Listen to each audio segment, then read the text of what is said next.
आपने फरमाया मैं बिलाल को देख रहा हूं।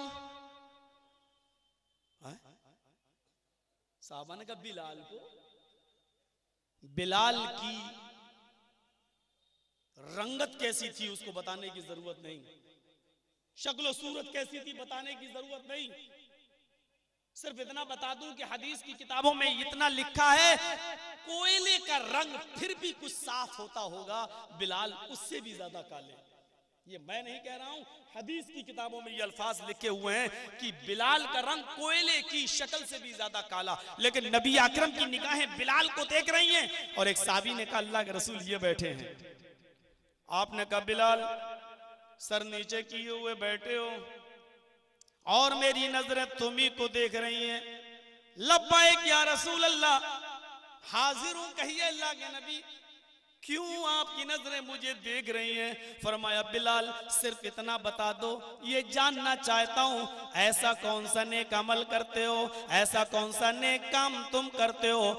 मैं जब जन्नत देख रहा था, जन्नत में टहल रहा था, मुझे जब जन्नत दिखाई दे रही थी तो मैं तुम्हारे जूतों की आवाज जन्नत में सुन रहा था। यानी अल्लाह ने मुझे ये बता दिया, आए मोहम्मद सल्लल्लाहु अलैहि वसल्लम मैं बिलाल को जन्नत देकर रहूंगा। देखो बिलाल के जूतों की आवाज सुन लो। आए बिलाल ऐसा कौन सा अमल करते हो कि मैंने जन्नत के अंदर तुम्हारे जूतों की आवाज सुनी? हजरत बिलाल ने कहा जितना सब करते हो उतना ही मैं। आपने कहा नहीं बिलाल गौर करो। हजरत बिलाल ने कहा अल्लाह के रसूल एक काम कुछ और है मेरा, पता नहीं दूसरे करते कि नहीं करते, मैंने किसी को करते हुए तो नहीं देखा, लेकिन नहीं करते हैं या करते ये मुझे मालूम भी नहीं है, लेकिन मेरा अमल है। कहा क्या? कहा मैं बगैर वुजू के कभी नहीं रहता, जब भी मेरा वुजू टूटता है मैं फौरन वुजू बना लेता हूँ, पेशाब पायखाने से फारिग हुआ फौरन वुजू बना लेता हूँ, और जब भी मैं वुजू बनाता हूँ तो 2 रकात 4 रकात 6 रकात 8 रकात जितनी वुसात होती है मैं वुसात भर नफिल नमाज जरूर पढ़ता हूँ। तहियतुल वुजू तो अल्लाह मुझे जितनी ताकत देता है वो मैं जरूर पढ़ लेता हूँ। फरमाया बिलाल बस बस बस यही वो अमल है बिलाल जो तुम्हें तमाम सहाबा से मुमताज किए हुए है और तुमको जन्नत में ले गया है। नहीं देखा जाता कि किसकी हैसियत क्या है, किसका रंग क्या है, अमल देखा जाता है। इन्ना करमकुम इंदल्लाहि अत्काकुम, तुम में अल्लाह से सबसे ज्यादा डरने वाला वो है जो अल्लाह से सबसे ज्यादा, अल्लाह की नजर में तुम में सबसे बड़ा वो है बुजुर्ग वो है जो अल्लाह से सबसे ज्यादा डरने वाला है। जात और बिरादरी की कोई हैसियत नहीं, लेकिन अगर हदीसों की किताबें पढ़ेंगे तो यकीन मानिए जितनी तारीफ अल्लाह के रसूल ने अंसारियों की है शायद ही किसी कौम की तारीफ की हो। फिर भी मैं कहूंगा कि ये तारीफें सुनकर कहीं ऐसा ना हो कि तुम्हारे हौसले इतने बढ़ जाएं कि तुम दूसरों पर चढ़ बैठो। नहीं, बड़े फिर भी नहीं हो, छोटा बड़ा कोई नहीं है। मैं तो उस चीज का काट करने आया हूं जो ये कहता है कि अंसारी नीची बिरादरी के हैं, जलील हैं, इनके पीछे नमाज नहीं, ये नहीं वो नहीं। इससे बड़ी फजीलत अंसारी बिरादरी के लिए और क्या होगी कि इमाम बुखारी बाकायदा बाब लाते हैं बुखारी शरीफ के अंदर अल्लाह के रसूल सल्लल्लाहु अलैहि वसल्लम की हदीस लाने से पहले कि हुब्बुल अंसारी मिनल ईमान, अंसारियों से मोहब्बत करना ये ईमान की निशानी है। इमाम बुखारी रहमतुल्लाह अलैह ने बाकायदा बाब बांधा हो और उसके तहत ये हदीस लाए हो कि अल्लाह के नबी फरमाते हैं लोगों अंसारियों से मोहब्बत करते रहना, दुनिया की कौमें बढ़ती रहेंगी, अंसार घटते रहेंगे, और एक दिन ऐसा आ जाएगा कि अंसारी इतने कम हो जाएंगे जैसे आटे में नमक, जैसे आटे में नमक, उसी तरीके से दुनिया की सारी कौमें बढ़ती रहेंगी और अंसारी घटते रहेंगे। एक जगह आपने फरमाया दुनिया की सारी कौमें चादर हैं, जब चाहो तब ओढ़ लो, जब चाहो तब उतार के फेंक दो, लेकिन अंसारी अस्तर हैं, अंसार मेरे कोट के मेरे कपड़े के अस्तर हैं, अस्तर हर वक्त सीने से चिपका रहता है, ये कौमें अंसार है जो मेरे सीने से चिपकी हुई है। अल्लाह के नबी ने फरमाया मुझे मेरी बिरादरी के लोग निकाल रहे थे, अंसारियों ने पनाह दी है, अंसार ने मुझे जाए पनाह दी है, मुझे मेरे बाशिंदों ने निकाला, अंसारियों ने मुझे भाई बनाया, अंसारियों ने मुआखात कायम की। ऐसी मुआखात देखने को नहीं मिलेगी।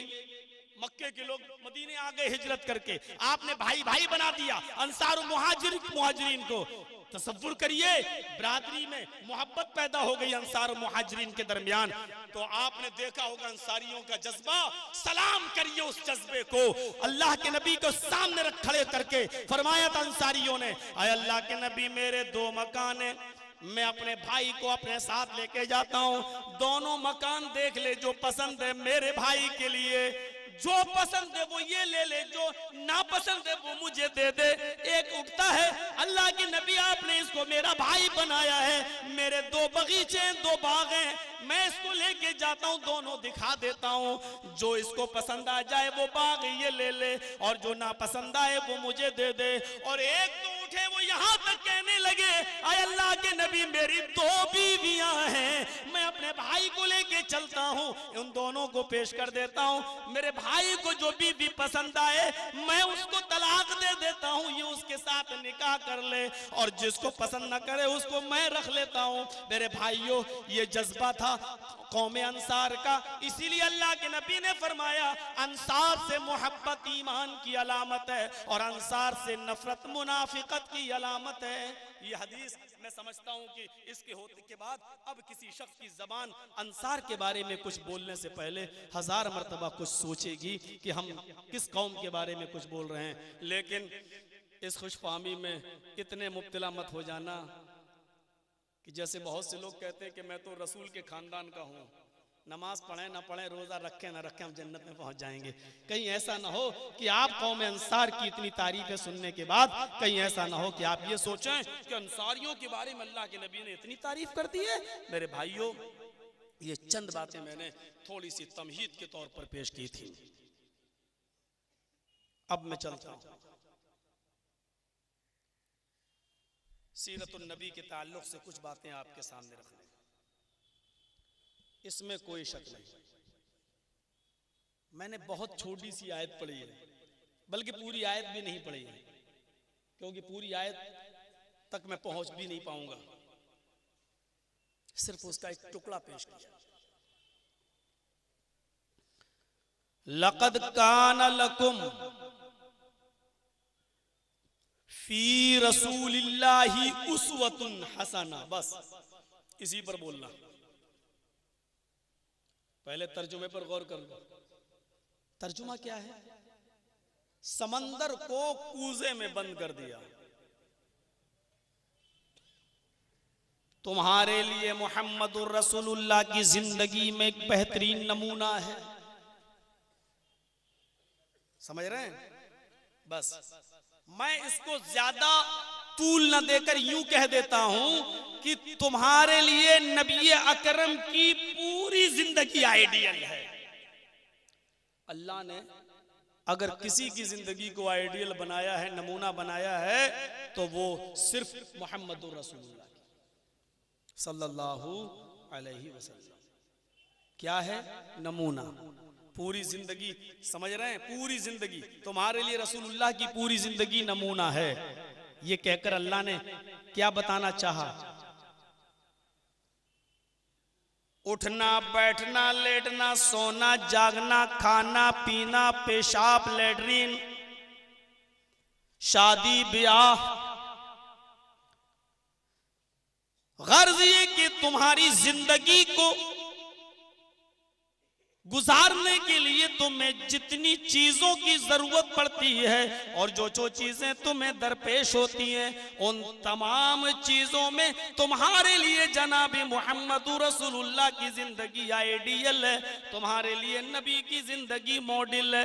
उठो ऐसे जैसे नबी उठते थे, बैठो ऐसे जैसे नबी बैठते थे, चलो ऐसे जैसे नबी चलते थे, खाओ ऐसे जैसे नबी खाते थे, पियो ऐसे जैसे नबी पीते थे, सो ऐसे जैसे नबी सोते थे, उठो ऐसे जैसे नबी उठते थे, शादी ऐसे करो जैसे नबी ने करके बताई। इन तमाम चीजों में तुम्हारे लिए नबी की जिंदगी नमूना है। जब उठने बैठने में, लेटने में, सोने में, जागने में, खाने पीने में नबी की जिंदगी आइडियल है, तो नमाज में, रोजे में, हज में, ज़कात में, इबादियात में, अमलियात में हमारे लिए जनाब मोहम्मदुर रसूलुल्लाह की जिंदगी आइडियल क्यों नहीं होगी? जब छोटी सी छोटी चीज में नबी की जिंदगी आइडियल है, तो नमाज और रोजे में मौलवी जर्जीस आइडियल होंगे, मौलाना अब्दुल कुद्दूस आइडियल होंगे, मौलाना फला आइडियल होंगे? नहीं। जब दुनियावी तमाम चीजों में जब आइडियल नमूना नबी की जिंदगी है, तो मेरे भाइयों नमाज, रोजे में, हज और ज़कात में नबी की जिंदगी आइडियल क्यों नहीं होगी? गर्ज ये कि जिंदगी में, आपकी हयात में, जिंदगी में जितने भी डिपार्टमेंट हैं, जितने भी शोबे हैं, उन तमाम शोबों में अगर आइडियल कोई है तो जनाब मोहम्मद रसूलुल्लाह सल्लल्लाहु अलैहि वसल्लम। अब यहां से मैं अपनी बात शुरू करता हूं। नबी की जिंदगी आइडियल क्यों है? इसलिए कि नबी अकरम ही एक मुकम्मल रहनुमा है, एक कंप्लीट प्रोटेस्टेंट हैं, एक मुकम्मल रहनुमा है। नबी अकरम की पूरी जिंदगी पढ़िए, सिर्फ आप ही मुकम्मल रहनुमा नजर आते हैं। एक शख्स किसी को भी खड़ा कर लो, वो अच्छा बाप तो है लेकिन अच्छा शौहर नहीं है, अच्छा शौहर है तो अच्छा बेटा नहीं है, अच्छा बेटा है लेकिन अच्छा रिश्तेदार नहीं है। एक चीज उसके अंदर पाई जा रही है, लेकिन दूसरी चीज उसके अंदर नदारत है। मोहम्मदुर रसूलुल्लाह की जिंदगी पर नजर डालो, मीडिया वाले हो तो खास तौर पर लिखें। नबी अकरम की जिंदगी पर एक तायराना नजर डालो। आप मुकम्मल रहनुमा हैं, आप एक अच्छे बाप भी नजर आते हैं, बात छूटनी नहीं चाहिए। आप एक अच्छे बाप भी नजर आते हैं, एक अच्छे शौहर भी नजर आते हैं, एक अच्छे ताजिर भी नजर आते हैं, एक अच्छे हाकिम भी नजर आते हैं, एक अच्छे हकीम भी नजर आते हैं, एक अच्छे जज भी नजर आते हैं, एक अच्छे इबादत गुजार भी नजर आते हैं, एक अच्छे साबिर और शाकिर भी नजर आते हैं, एक अच्छे फैसल भी नजर आते हैं। गर्ज ये कि दुनिया की जिंदगी में जितनी भी जरूरतें पड़ सकती हैं, उन तमाम चीजों में अजीब रहनुमाई करते हुए, मुकम्मल रहनुमाई करती हुई अगर कोई शख्सियत नजर आती है तो वो शख्सियत है जनाब मोहम्मद रसूलुल्लाह सल्लल्लाहु अलैहि वसल्लम की। मैं बाप से शुरू करता हूँ, धीरे धीरे मैं एक एक चीज आपको बड़ा अच्छा लगेगा। नबी अकरम सल्लल्लाहु अलैहि वसल्लम मुकम्मल एक रहनुमा है, मुकम्मल एक रहनुमा। अगर आप बाप हैं तो अपनी औलाद के साथ वैसे रहिए जैसे मोहम्मद रसूलुल्लाह ने बताया है। अगर आप शौहर हैं तो वैसे रहिए जैसे नबी रहे हैं। अगर आप ताजिर हैं तो बिजनेस वैसे कीजिए जैसे नबी ने करके बताई है। अगर आप अपने शहर, अपनी बस्ती के गवर्नर हैं, हाकिम हैं, तो आप वैसे फैसले कीजिए जैसे मोहम्मद रसूलुल्लाह ने बताया है। अगर आप इबादत गुजार हैं, मस्जिद में नमाज पढ़ने जा रहे हैं, तो वैसे इबादत कीजिए जैसे नबी ने बताई है। अगर आप जज हैं तो वैसे फैसले कीजिए जैसे मोहम्मद रसूलुल्लाह करते हुए नजर आ रहे हैं। अगर आप डॉक्टर हैं तो वैसे हिकमत कीजिए और वैसे इलाज कीजिए जैसे मोहम्मद रसूलुल्लाह करते नजर आ रहे हैं। एक मुकम्मल रहनुमा, एक मुकम्मल कंप्लीट प्रोटेस्टेंट, एक अच्छे बाप। आप बाप हैं, आपके दो बेटे आपसे खुश हैं लेकिन बेटी खुश नहीं है। हाँ, शादी कर दी, 2 लाख का जहेज दे दिया, बस हमें भी हिस्सा चाहिए। नहीं बेटी, तुम्हें हिस्सा नहीं मिलेगा, जहेज दे तो दिया तुम्हें, छोटी सी जमीन है, ये तुम्हारे दोनों भाइयों को दे देता हूं, तुम्हें नहीं मिलेगा। आप एक अच्छे बाप भी नजर नहीं आ रहे हैं। बहुत कम लोग होंगे जिनकी सारी औलादें मुकम्मल तौर पर उनसे खुश हों और कोई शिकायत नहीं, क्योंकि शिकायत जिंदगी में तो नहीं होती है लेकिन बाप के मरने के बाद फिर शिकायतें होती हैं। मोहम्मदुर रसूलुल्लाह के पास भी एक बाप का दिल था। आपके 3 बेटे थे, कासिम, अब्दुल्ला, इब्राहिम। आपके दो बेटे हजरत खदीजा से पैदा हुए और आपका तीसरा बेटा इब्राहिम ये मारिया किप्तिया से पैदा हुआ, जो आपकी बीवी नहीं थी, बांदी थी। आपके दो बेटे खदीजा से पैदा हुए और तीसरा बेटा इब्राहिम मारिया किप्तिया से। आपकी 4 बेटियां भी थीं और चारों बेटियां आपकी खदीजा से पैदा हुई, ज़ैनब, रुकैया, उम्मे कुलसूम और फातिमा। अब जरा अरब का वातावरण देखिए, अरब का माहौल देखिए।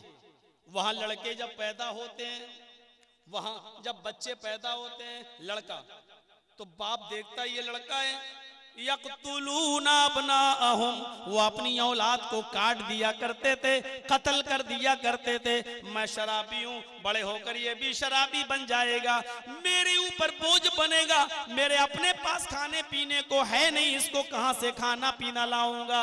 वो मौत, वो फिक्र फाके के डर से अपनी औलाद को कत्ल कर दिया करते थे।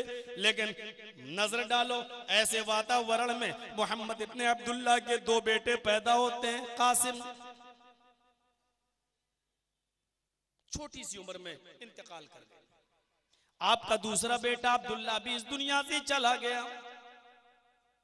आपका कोई बेटा आपकी जिंदगी में हयात नहीं रहा, अल्लाह ने बचपन में ही उठा लिया।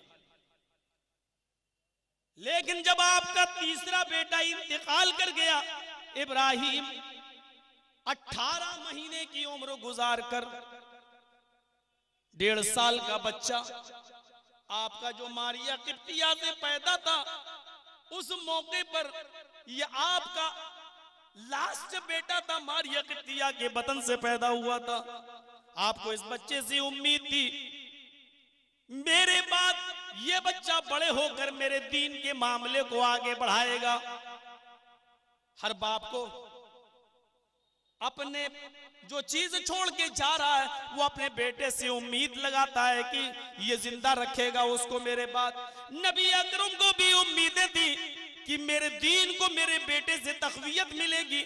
लेकिन ये 1.5 साल का बच्चा भी जब इंतकाल कर गया, अब आपके पास कोई नरीना, कोई बच्चा नहीं था, कोई बेटा नहीं था, तो आप अपने बेटे के पास बैठे हुए थे और आपकी आंखों में आंसू थे और अपने बेटे के सरहाने बैठकर उसकी पेशानी पर हाथ रखकर ये जुमले अदा करते जा रहे थे। इमाम बुखारी किताबुल जनाइज के अंदर लाते हैं, अल्लाह के नबी रोते हुए अपने 1.5 साल के बच्चे के पास बैठकर आंसू बहाते हुए ये कहते जा रहे हैं, इन्नल ऐन तदमउ वल क़ल्ब यहज़ुनु वला नक़ूलु इल्ला मा यर्ज़ा रब्बुना व इन्ना बिफ़िराक़िका लमहज़ूनून या इब्राहीम।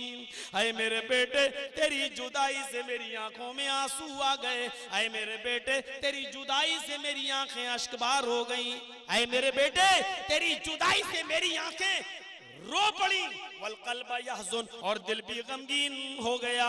लेकिन इसके बावजूद मैं अपने जबान से ऐसे जुमले अदा नहीं करूंगा जिससे मेरा मौला नाराज हो जाए, जिससे मेरा परवरदिगार नाराज हो जाए। वला नक़ूलु इल्ला मा यर्ज़ा रब्बुना, हम ऐसे जुमले नहीं अदा करेंगे। बहुत से लोग अपने औलाद के इंतकाल पर